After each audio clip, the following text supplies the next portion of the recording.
Step 5. Admitted to God, to ourselves, and to another human being the exact nature of our wrongs. All of AA's 12 steps ask us to go contrary to our natural desires. They all deflate our egos. When it comes to ego deflation, few steps are harder to take than 5. But scarcely any step is more necessary to long-term sobriety and peace of mind than this one. AA experience has taught us we cannot live alone with our pressing problems and the character defects which cause or aggravate them. If we have swept the searchlight of Step 4 back and forth over our careers, and it has revealed in stark relief those experiences we'd rather not remember, if we have come to know how wrong thinking and action have hurt us and others, then the need to quit living by ourselves with those tormenting ghosts of yesterday gets more urgent than ever. We have to talk to somebody about them. So intense, though, is our fear and reluctance to do this that many AAs at first try to bypass Step 5. We search for an easier way, which usually consists of the general and fairly painless admission that when drinking, we were sometimes bad actors. Then, for good measure, we add dramatic descriptions of that part of our drinking behavior which our friends probably know about anyhow. But of the things which really bother and burn us, we say nothing. Certain distressing or humiliating memories, we tell ourselves, ought not be shared with anyone. These will remain our secret. Not a soul must ever know. We hope they'll go to the grave with us. Yet, if AA's experience means anything at all, this is not only unwise, but it is actually a perilous resolve. Few muddled attitudes have caused us more trouble than holding back on Step 5. Some people are unable to stay sober at all. Others will relapse periodically until they really clean house. Even AA old-timers, sober for years, often pay dearly for skimping this step.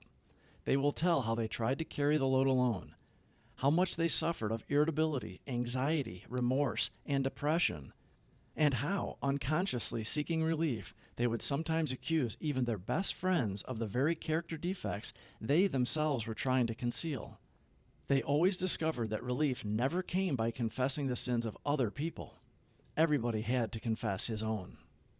This practice of admitting one's defects to another person is, of course, very ancient. It has been validated in every century, and it characterizes the lives of all spiritually centered and truly religious people. But today, religion is by no means the sole advocate of this saving principle. Psychiatrists and psychologists point out the deep need every human being has for practical insight and knowledge of his own personality flaws, and for a discussion of them with an understanding and trustworthy person. So far as alcoholics are concerned, AA would go even further. Most of us would declare that without a fearless admission of our defects to another human being, we could not stay sober. It seems plain that the grace of God will not enter to expel our destructive obsessions until we are willing to try this. What are we likely to receive from Step 5? For one thing, we shall get rid of the terrible sense of isolation we've always had. Almost without exception, alcoholics are tortured by loneliness. Even before our drinking got bad and people began to cut us off, nearly all of us suffer from the feeling that we didn't quite belong.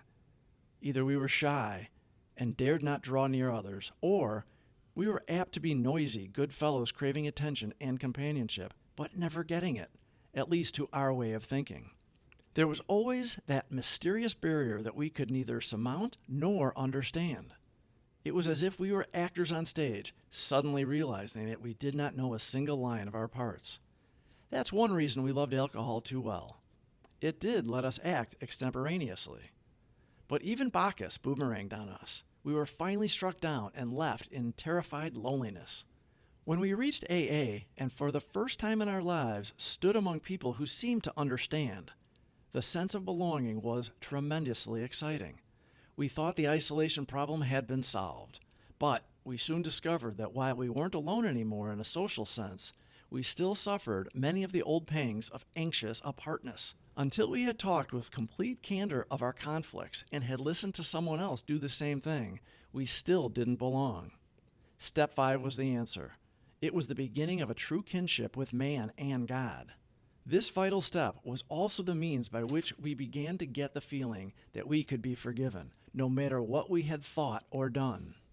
Often it was while working on this step with our sponsors or spiritual advisors that we first felt truly able to forgive others, no matter how deeply we felt they had wronged us. Our moral inventory had persuaded us that all-round forgiveness was desirable, but it was only when we resolutely tackled step 5 that we inwardly knew we'd be able to receive forgiveness and give it too. Another great dividend we may expect from confiding our defects to another human being is humility, a word often misunderstood. To those who have made progress in AA, it amounts to a clear recognition of what and who we really are, followed by a sincere attempt to become what we could be. Therefore, our first practical move towards humility must consist of recognizing our deficiencies. No defect can be corrected unless we clearly see what it is. But we shall have to do more than see. The objective look we achieved in step 4 was, after all, only a look. All of us saw, for example, that we lacked honesty and tolerance, that we were beset at times by attacks of self-pity or delusions of personal grandeur. But while this was a humiliating experience, it didn't necessarily mean we had yet acquired much actual humility. Though now recognized, our defects were still there. Something had to be done about them, and we soon found that we could not wish or will them away by ourselves. More realism and therefore more honesty about ourselves are the great gains we make under the influence of step 5. As we took inventory, we began to suspect how much trouble self-delusion had been causing us. This had brought a disturbing reflection. If all our lives we had more or less fooled ourselves, how could we now be so sure that we weren't still self-deceived? How could we be certain that we had made a true catalog of our defects and had really admitted them, even to ourselves? Because we were still bothered by fear, self-pity, and hurt feelings, it was probable we couldn't appraise ourselves fairly at all. Too much guilt and remorse might cause us to dramatize and exaggerate our shortcomings. Or anger and hurt pride might be the smokescreen under which we were hiding some of our defects while we blamed others for them. Possibly, too, we were still handicapped by many liabilities, great and small, we never knew we had. Hence, it was more evident that a solitary self-appraisal and the admission of our defects based upon that alone wouldn't be nearly enough. We'd have to have outside help if we were surely to know and admit the truth about ourselves. The help of God and another human being. Only by discussing ourselves, holding back nothing, only by being willing to take advice and accept direction, could we set foot on the road to straight thinking, solid honesty, and genuine humility. Yet many of us still hung back. We said, why can't God, as we understand him, tell us where we are astray? If the Creator gave us our lives in the first place, then he must know every detail where we have since gone wrong. Why don't we make our admission to him directly? Why do we need to bring anyone else into this? At this stage, the difficulties of trying to deal rightly with God by ourselves are twofold. Though we may be at first startled to realize that God knows all about us, we are apt to get used to that quite quickly. Somehow, being alone with God doesn't seem as embarrassing as facing up to another person. Until we actually sit down and talk aloud about what we have so long hidden, our willingness to clean house is still largely theoretical.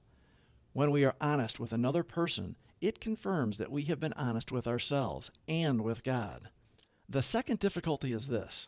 What comes to us alone may be garbled by our own rationalization and wishful thinking. The benefit of talking to another person is that we can get his direct comment and counsel on our situation, and there can be no doubt in our minds what that advice is. Going it alone in spiritual matters is dangerous. How many times have we heard well-intentioned people claim the guidance of God when it was all too plain that they were sorely mistaken? Lacking both practice and humility, they had deluded themselves and were able to justify the most errant nonsense on the ground that this was what God had told them. It is worth noting that people of very high spiritual development almost always insist on checking with friends or spiritual advisors the guidance they feel they have received from God. Surely, then, a novice ought not lay himself open to the chance of making foolish, perhaps tragic blunders in this fashion.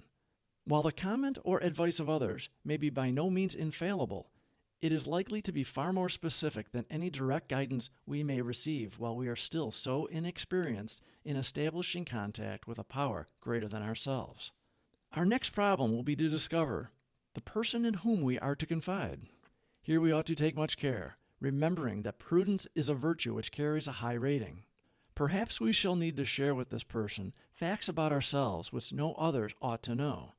We shall want to speak with someone who is experienced, who not only has stayed dry, but has been able to surmount other serious difficulties.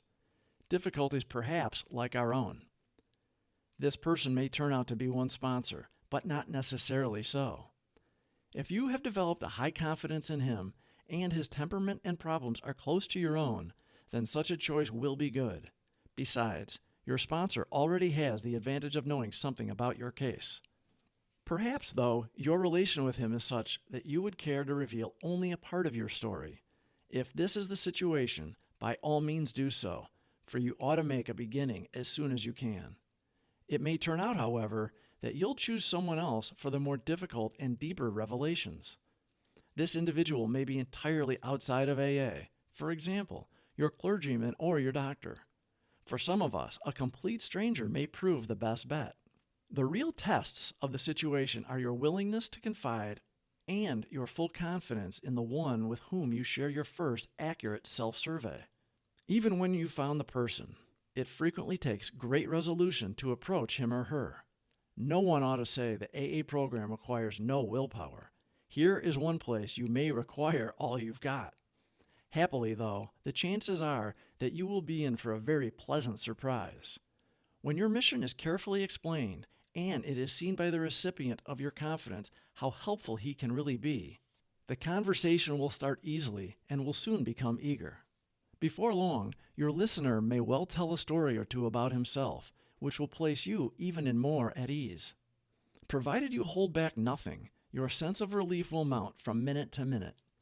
The dammed-up emotions of years break out of their confinement and miraculously vanish as soon as they are exposed. As the pain subsides, a healing tranquility takes its place. And when humility and serenity are so combined, something else of great moment is apt to occur.